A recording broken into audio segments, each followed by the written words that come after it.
Screen पे आप लोग एक नोटिफिकेशन देख रहे हैं। ये नोटिफिकेशन एमसीए ने नोटिफाई किया है। तो इस वीडियो को वो लोग जरूर देखिए जो किसी कंपनी का डायरेक्टर है या चार्टर्ड अकाउंटेंट है। वो इम्पोर्टेंट उनके लिए है। और कंपनी सेक्रेटरीज को, ये 3% जरूर देख लीजिए इस वीडियो को। और इस नोटिफिकेशन को अगर आपको जरूरत पड़ती है तो हमसे ले लीजिए, या एमसीए के पोर्टल पे अवेलेबल है, वहां से आप ले सकते हैं। अदरवाइज डिस्क्रिप्शन में मैं लिंक दे दूंगा, ठीक है। यहाँ पे क्या हुआ है ध्यान से समझिएगा।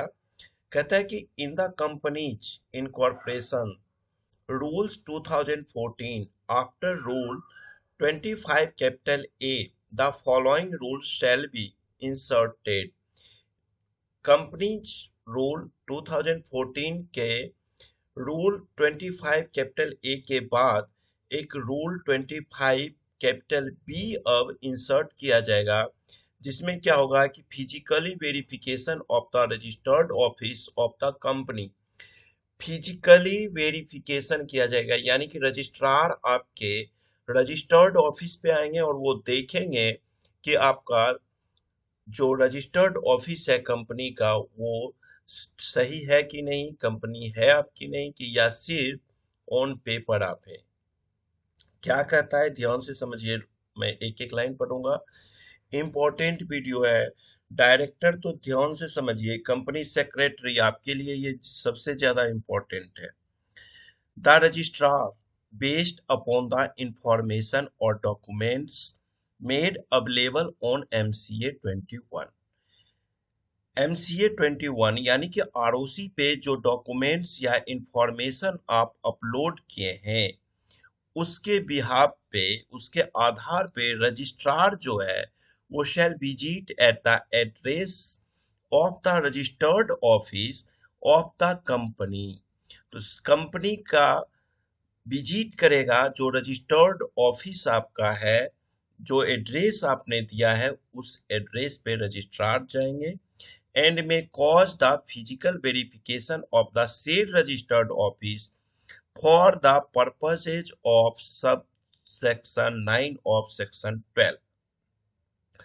ये किस लिए जाएंगे? तो ये वेरिफिकेशन करने जाएंगे कंपनी एक्ट का सेक्शन 12 सबसेक्शन 9 के अंतर्गत, उसके पर्पज से। अब आपके दिमाग में अगर मैं इसको रीड करके आगे बढ़ जाऊं तो आपके दिमाग में ये सवाल होगा कि सेक्शन 12 सब सेक्शन 9 क्या है। सेक्शन 12 सब सेक्शन 9 कहता है, ये कंपनीज एक्ट का जो अमेंडमेंट 2019 में हुआ था उसमें ये सेक्शन 12 सब सेक्शन 9 इंसर्ट हुआ था। पहले सब सेक्शन 8 तक ही था, अब सब सेक्शन 9 भी इंसर्ट हुआ था। इसमें कहा गया है कि अगर रजिस्ट्रार को कहीं से भी विद प्रूफ वो कंफर्म है कि पेपर में तो कंपनी चल रही है बट वहां कंपनी नहीं है, तो वो फिजिकल वेरिफिकेशन करेगा। और ये इसलिए हो जाता है कि section 12 sub section 1 company act का सेक्शन 12 सब सेक्शन 1 कहता है कि जब आपकी कंपनी का इनकॉर्पोरेशन हो गया उसके 30 दिन के अंदर, विद इन 30 डेज, आपका जो रजिस्टर्ड ऑफिस है वह कैपेबल होना चाहिए लेटर लेने के लिए, कम्युनिकेशन करने के लिए। अगर ऐसा नहीं है तो आप पे एक्शन होना है। In presence of two independent witnesses of the locality in which the said registered office is situated, and may also seek assistance of the local police for such verification if required। तो जब registered आपके पास verification के लिए आएंगे तो जिस area में वो रजिस्टर्ड ऑफिस है वहां का इंडिपेंडेंट 2 गवाह लेके आएंगे, और जरूरत पड़ी तो वो पुलिस को भी साथ ले सकते हैं, पुलिस से भी असिस्टेंस ले सकते हैं।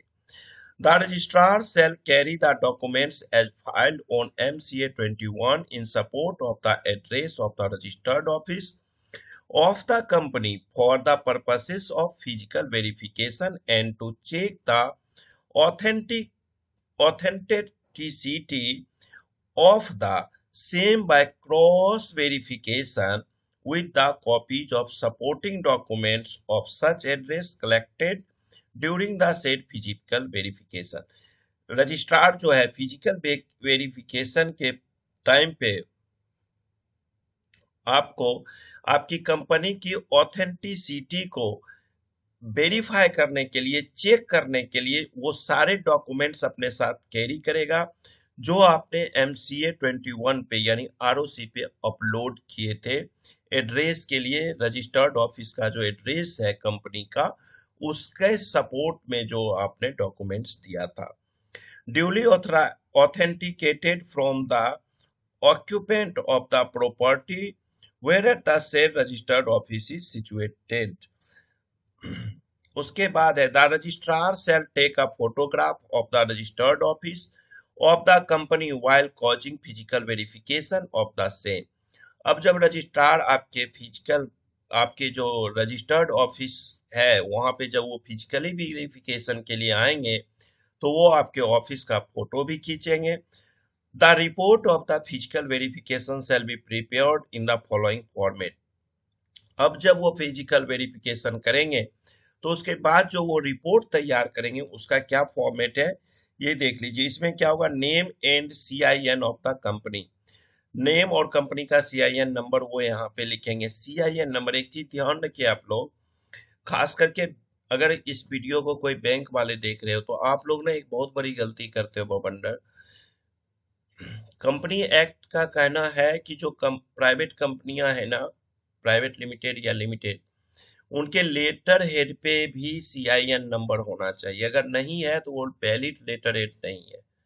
लेकिन आप लोग भी देखते नहीं हो, ये चीजें थोड़ा सा स्ट्रॉन्ग करिए। Latest address of the registered office of the company as per MCA 21 record.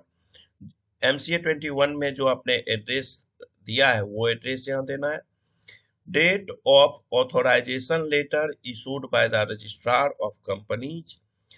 Authorisation letter कब इशू किया गया रजिस्ट्रार के थ्रू, उसका डेट, उस रजिस्ट्रार ने, जिस रजिस्ट्रार ने इसे इशू किया होगा, name of the registrar of companies, company act का जो रजिस्ट्रार होगा उसका नाम, date and time of, no sorry, जो रजिस्ट्रार आपका विजिट करने आएगा आपके प्रॉपर्टी को, आपके ऑफिस को, उसका नाम यहाँ होगा। Date and time of visit for physical verification of the registered office, कितने बजे और किस तारीख को विजिट करने आया वो डाला जाएगा, टाइमिंग वगैरह। Location details along with landmark, किस लोकेशन पे वो ऑफिस है और वहां का क्या लैंडमार्क है। जैसे होता है ना, आसपास के चीज कोई फेमस होगा उसका नाम लिखा जाएगा लैंडमार्क में। Details of the person available if any at the time of the visit, visit के टाइम वहां पे जो पर्सन होगा उसका डिटेल लिया जाएगा। और अगर विजिट के टाइम कोई पर्सन नहीं हुआ ना कम्युनिकेशन के लिए, तो सेक्शन 12 सबसेक्शन 1 30 दिन के अंदर वाली बात आ जाएगी यहाँ पे, तो आपका कैंसिल हो जाएगा।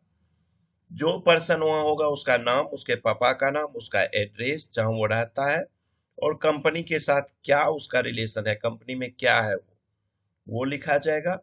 कुछ रिमार्क्स अगर लिखना चाहेगा तो वो लिखेगा रजिस्ट्रार। डॉक्यूमेंट्स अटैच कर देगा, जो भी डॉक्यूमेंट्स उसके पास होंगे और वो जो प्रिपेयर करेगा। साथ ही copy of the agreement, ownership, rent agreement, no objection certificate of the registered office of the company from owner tenant ledger, ऐसा कुछ है। अगर एग्रीमेंट रेंट उंट पर है तो उसका कॉपी इसमें लगाया जाएगा, NOC वगैरह लगाया जाएगा। रजिस्टर्ड ऑफिस का फोटोग्राफ लगाया जाएगा। Self attested ID card of the person available if any, अगर उस रजिस्टर्ड ऑफिस पे कंपनी का कोई बंदा वहां पे अवेलेबल है तो उसका जो ID कार्ड होगा कंपनी का, उसका सेल्फ अटेस्टेड, उसी से साइन करवा के ले लिया जाएगा। और अगर कोई डॉक्यूमेंट्स रजिस्ट्रार को लगता है तो वो भी उससे मांगेगा, डेट वगैरह दे करके साइन कर देगा ऑफिसर। उसके बाद where the registered office of the company is found to be not capable of receiving any acknowledging all communications and notices। Section 12 sub section 1 मैंने अभी ऊपर बताया था, सेक्शन 12 सब सेक्शन 1 यही बात यहाँ पे आ गई कि 30 डेज के अंदर रजिस्टर्ड ऑफिस कैपेबल होना चाहिए कम्युनिकेशन रिसीविंग के लिए। और अगर नहीं पाया जाता है तो the registrar shall send a notice to the company and all the directors of the company. तो उस केस में रजिस्ट्रार कंपनी को एक नोटिस लिखेगी, भेजेगी और सभी डायरेक्टर्स को भी भेजेगी of his intention to remove the name of the company from the register of companies and requesting them to send their representations along with copies of relevant documents, if any, within a period of 30 days from the date of the notice before taking further action in accordance with the provisions of section 248 of the act। जो notice आपको भेजा जाएगा उसमें आपको कहा जाएगा 30 दिन के अंदर आप अपना रिप्रेजेंटेशन हमें भेजिए सारे रेलिवेंट डॉक्यूमेंट्स के कॉपीज के साथ, अपना कंपनी का जहाँ पे आपका कंपनी है उसका सारा चीज बताइए, जो भी ऑब्जेक्शन होगा उसी लेटर में बताया जाएगा आपको। और जो रजिस्ट्रार है वो आपको नोटिस इसलिए नहीं भेज रहा है कि आपसे मोहब्बत करे, वो आपको भेज रहा है कि क्यों ना हम आपकी कंपनी के नाम को कंपनी एक्ट के रजिस्टर से हटा दें।